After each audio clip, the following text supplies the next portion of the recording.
નમસ્કાર. સરદાર ગુર્જર ડિજિટલમાં મહત્વના સમાચારો પર એક નજર. નડિયાદમાં રખડતા ઢોર પકડવા ગયેલી મનપાની ઉપર હુમલાની કોશિશ.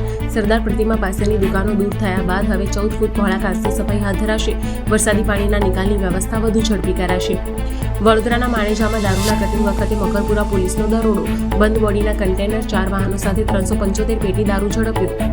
અમદાવાદ એરપોર્ટ પરથી આવતી જતી 8 ફ્લાઇટ્સ કેન્સલ. ઓછી વિઝિબિલિટીને કારણે 13 ફ્લાઇટ્સ ડિલે. અનેક એરલાઇન્સને એડવાઇઝરી જાહેર કરી.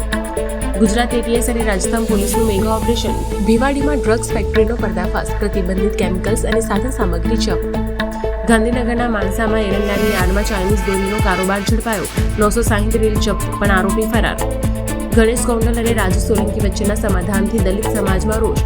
એટ્રોસિટીમાં સમાધાનના વિરોધમાં કલેક્ટરને આવેદન. અરવલ્લી ગિરિમાળા કેસમાં મોટો આદેશ. સુપ્રીમ કોર્ટે અરવલ્લી કેસમાં પોતાના નિર્ણય પર રોક લગાવી. સરકાર પાસેથી ખાણકામ અંગે સ્પષ્ટ માહિતી માંગી. ઉન્નાવમાં પૂર્વ ભાજપ ધારાસભ્ય કુલદીપસિંહ સેંગરને બળાત્કારના કેસમાં જામીન સ્થગિત. દેશભરમાં શીતલહેર. ઉત્તર ભારત ગાઢ ધુમ્મસના સકંજામાં. યુપીની સ્કૂલોમાં રજા. એમપી ઝારખંડમાં કાતિલ ઠંડી.